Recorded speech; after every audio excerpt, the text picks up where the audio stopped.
Bismillahirrahmanirrahim. Alhamdulillahirabbil alamin. Wassalatu wassalamu ala asyrafil anbiya'i wal mursalin wa ala alihi washabbihi ajmain. Amma ba'du. Anak-anak sekalian, mari kita mempelajari hadis yang ke-9 dari Kitabun Nikah. Bismillahirrahmanirrahim. Wa ani bin Umar, lan ka cerita saking Ibnu Umar radhiyallahu anhuma, kala ngendika sinten Ibnu Umar, kala ngendika Rasulullah sinten Rasulullah sallallahu alaihi wasallam, layatu ping dawuh layatu ping dawuh layatu aja nglamar ahadukum sapa salah siji sira kabeh ala hibati akhihi ngalahake ngatasi lamarane sedulure ahadukum hatta ya teruka sehingga itu ninggal al khatibu sapa kang nglamar qabla wa ing sedurunge ahadukum awide ada nang tong idini sapa ahadukum awi adana utawa ngidini sapa khatib gitu lau maring ahadukum muttafaqun utawi hadis itu mupakati alayo pengerti hadis walau telafal hadis al-Bukhari utima Bukhari. Jangan sampai seseorang dari kamu itu melamar mengalahkan lamaran saudaranya, sehingga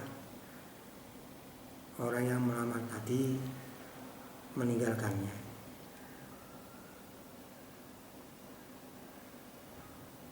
Atau memberi izin kepada seseorang tersebut. Jadi karena ini ada ira menyakiti hati, maka kalau ada perempuan kok sudah dilamar orang lain, ya berhenti dulu, jangan sampai masuk.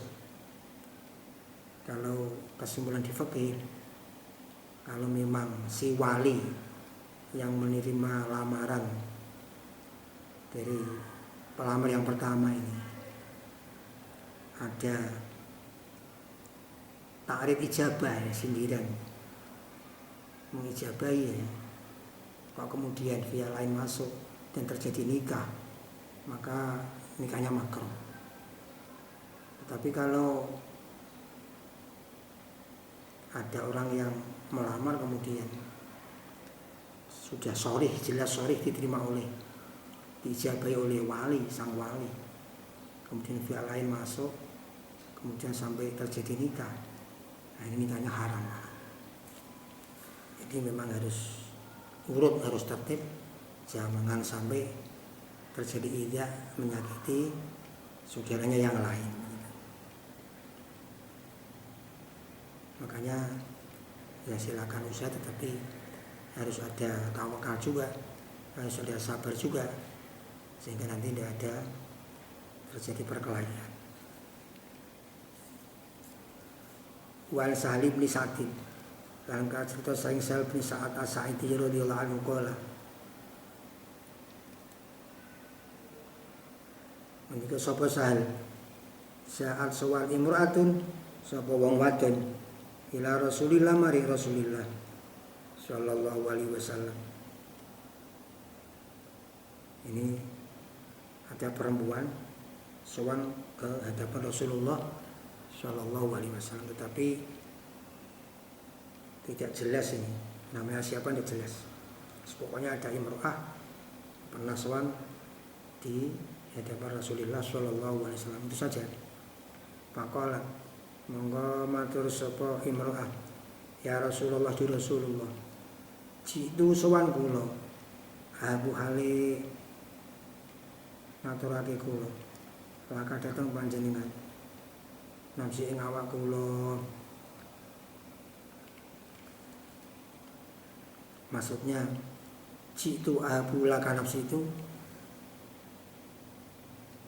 dia ingin supaya Rasulullah bersedia mengawininya, begitu. Jadi tapi bahasanya halus seperti itu.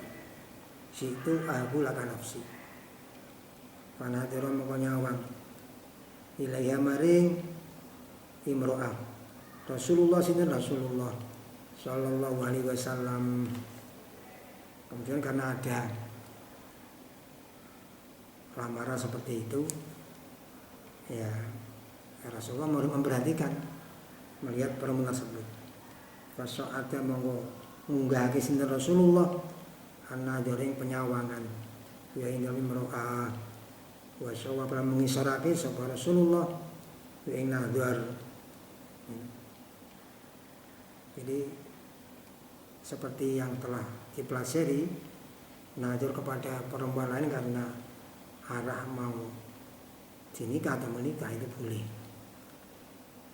Kalau hadis yang sebelum ini kan hadis qauli, kalau ini hadis fi'li, jadi Rasulullah memang benar-benar melaksanakan. Sumata atau anuli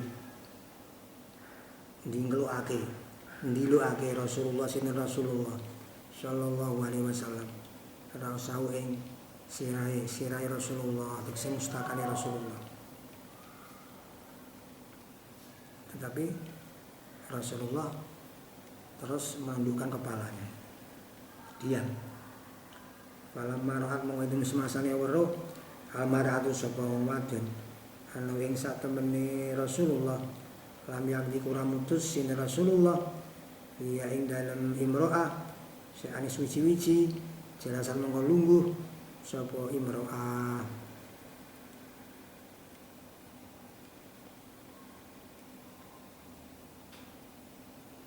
Diamnya Rasul ini si wanita tadi ternyata faham. Berarti Rasulullah ini tidak mau, tidak bersedia. Kemudian si perempuan tadi ya duduk istirahat agak lama. Faqoma mengko jumeneng rajulun sapa wong lanang min ashabi kang sange pira-pira sahabate Rasulullah. Faqala mengko matur sapa rajul ya Rasulullah wa Rasulullah ilam takun lamun ora ana lakan iku bukti panjenengan ya kelawan imro'ah hajatun apa butuh fazawijni ya mongko mugi ngawinake panjenengan ing kula ing imro'ah. Terus ya tadi juga ada laki-laki dari sahabat Rasulullah tapi ya tidak jelas namanya ini, tidak jelas namanya ini, berdiri matur kepada Rasul, wahai Rasulullah, kalau engkau tidak butuh ya kawinkan saja dengan saya, begitu. Bagaimana jawab Nabi, tanggapan Nabi? Kalau ngendika sinten Rasulullah, wal indaka mongko apa ta iku ing dalem sanding ira misen tawi suci-wici. Lah kamu punya apa gitu tanya Nabi. Faqala mongko matur sapa rajul la mboten kadian napa-napa. Allah demi Allah ya Rasulullah di Rasulillah. Jawab si laki-laki tadi, saya tidak punya apa-apa Rasul. Faqala mongko ngendika sinten Rasulullah, idhab lunga sira ila ahli kamaring keluarga ira fandul mongko nyawang sira dal kasitu apa ta nemu sira seane suci-wici. Lanjut ya, arah Nabi gini, pergi saja kamu ke keluargamu, nanti lihat-lihat di sana kalau mungkin ada sesuatu gitu. Pada apa mengolungo sapa rajul sumara jan li bali sapa rajul faqala mongko matur sapa rajul. Sungguh laki-laki tadi pergi dan kembali lagi ke hadapan Rasul. Faqala mongko matur sapa rajul la mboten gadah napa-napa, mboten mangin napa-napa wallah demi Allah ma wajatu mboten nemu kula saane suci-wici. Demi Allah saya tidak punya dapat apa-apa Rasul. Faqala mengundika Rasulullah sinten Rasulullah sallallahu alaihi wasallam undur nyawang sira walau khatamal halis sanajan ali-ali min hadithin saking wasi kang saking wasi. Arah Nabi lagi kembali lagi perhatikan meskipun cincin dari besi begitu. Pada apa mongko budal sapa rajul. Sumaraja anu libali sapa rajul. Maka mongko matur sapa rajul. La mboten. Wala demi Allah ya Rasulullah tu Rasulillah wala khataman ora ali-ali min hadithin saya wasi.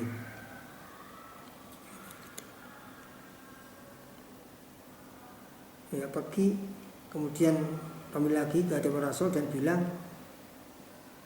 wallahi ya Rasulullah, saya dapat apa-apa meskipun cincin dari besi. Walakin tetapi hadza utai iki niki izarin ku sarung kula. Yang saya punya hanya sarung ini Rasul yang saya pakai. Kalau nanti kau sapa rawi atau kalau nanti kau satu sapa sal yang sebagai rawi tadi malahu ridau malahu orang itu kedua rajul ridau dari selendang falamu kedua imro'ah nisfutai separuhnya rida. Menurut Sahal, kata Sahal, dia itu tidak punya selendang, yang punyanya sarung saja tadi. Kalau punya selendang itu bisa dipotong separuh untuk dia, separuh untuk perempuan sebagai mas kawin atau saudara. Maka lama mengenai Rasulullah, sinten Rasulullah Shallallahu Alaihi Wasallam, main ongkong, tas nang gawe sirah. Bisaria kelawan sarung ihram. Kalau sarung hanya satu itu untuk apa ini? Kata Nabi seperti itu. In labis tahu lah mengganggu sirah wa izar. Lam yakun mengorano alaiya itu ingat si imro'ah minus sangi izar senopo suwici-wici. Kalau kamu pakai kan perempuan tidak pakai apa-apa. Wa in labis tahu lah mengganggu sopo imro'ah ing izar lam yakun mengora ono alaika itu nyata siro minus yang izar saya nopo suwici-wici. Kalau sarung itu dipakai perempuan, istrimu nanti kamu pakai apa? Kan tidak pakai apa-apa. Wajar sama kolunggu karo julus sapa lanang hatta idzan tola siku nalane dawa matri sapa pelungguane rajul. Karena dosa sekuat tenaga sudah tidak mampu, tidak dapat apa-apa, istirahat, itu istirahat di hadapan Rasul itu. Hatta idza tola sehingga nalikan itu matri sapa pelungguane rajul koma mongko jumno sapa rajul faro'a mongko weruh ing rajul Rasulullah sallallahu alaihi wasallam walian hale wong kang munggul Kamar mau perintah sapa Rasulullah bi kelawan rajul. Waktu yang mau diundang di sapa rajul. Setelah lama duduk di situ kemudian dia berdiri pergi pulang. Tapi ketika Rasulullah melihat dia pulang itu kemudian perintah orang lain untuk memanggilnya. Kemudian sungguh laki-laki ini dipanggil, dikembalikan ke hadapan Rasul. Kalau maca mau ini semasa teko sapa rajul, kalau mau ngendika sapa Rasulullah, mala utawi apa, maka kusatane sira ngagura sing Quran. Setelah kembali ditanya Rasul, Rasul, kamu hafal Quran gitu? Kurang lebih seperti itu. Kalau ya matur sapa Rasul ma'i ku sekarang sun surat kadang surat niki wa surat kadang surat niki. Ya Rasul, saya hafal surat ini begitu. Ada halim milang-milang, halim hitung-hitung sapa Rasul ing surat. Maka mongko ngendika sinten Rasulullah taqrauna. Maka mongko ndamu sapa Rasulullah taqrauna apa ta apa sira guna ing surat anjari kalbika saking gegeri hati ira. Kata Rasul, bagaimana kamu bisa hafal di luar kepala begitu? Kala matur Tanjawab sapa Rasul na'am nggih. Kala ngendika sapa Rasulullah, "Ilham lunga sira, faqat malaktuka mongko teman-teman milikake ingsun ka ing sira ha ing roa bima kelawan barang. Maka kang satane sira penangguran sing Quran." Ketika ditanya Rasul, "Gimana kamu hafal di luar kepala?" gitu. Jawabnya, "Iya Rasul." Kalau gitu kata Rasul, "Sudah, perempuan ini aku nikahkan kepada kamu dengan mas kawin apa yang kamu punya, yaitu surat dari Al-Quran."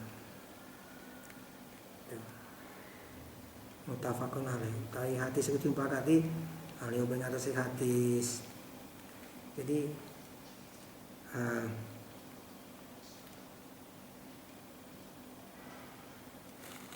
hadis yang panjang tadi, yang awal-awal itu kan masalah nadhar yang sudah dibahas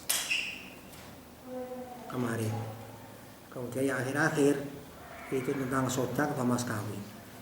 Yang namanya nikah itu memang harus ada sodaknya. Sodak itu kan harta yang wajib diberikan kepada istri oleh suami karena pernikahan. Itu wajib diberikan. Tapi tidak termasuk rukun nikah. Rukun nikah kan zauj, zaujah, kemudian wali, 2 saksi, dan sehot ijab kabul itu. Mahar atau sodak tidak termasuk rukun, tetapi harus dibayar. Tetapi pada akhirnya kalau tidak dibayar ya bila bisa menurut suami untuk dibayar atau diceraikan begitu. Nah, yang menentukan mas kawin itu adalah hasilnya ya perempuan itu. Mirip dengan jual beli. Adapun suami hanya menawar. Nah, kalau sampai terjadi perkawinan dia menyebutkan sodak atau mas kawin, ya tetap harus bayar. Bayarnya mahar nisil namanya. Mas kawin yang disamakan dengan saudara-saudaranya itu.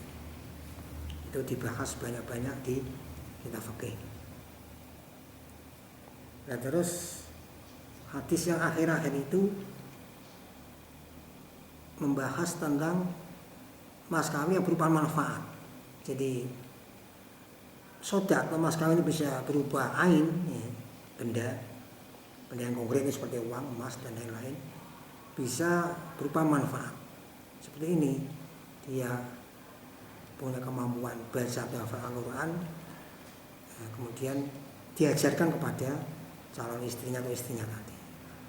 Itu namanya mahar manfaat. Jadi mahar ain sah, mahar manfaat juga sah, boleh. Ya, enggak hanya mengajar Quran, tapi mengajar yang lain pun juga bisa. Pokoknya terjadi manfaat yang masuk ke istri dari suami tadi. Terus saya teruskan lanjut hadis ini yang intinya ya sama, tapi perlu dibaca karena perlu sampai selesai. Wa fi riwayatin, lalu dalam sisi riwayat Bukhari ngabdi Bukhari, amlaknaga milikake ingsun ka ing sira haing imro'a bima kelawan barang maka kang satane sira nangguran sing Quran. Sama dengan tadi. Itu menurut riwayat Bukhari.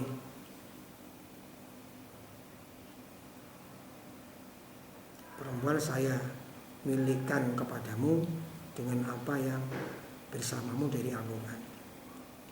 Wali Abi Dawud dan Abi Hurairah qala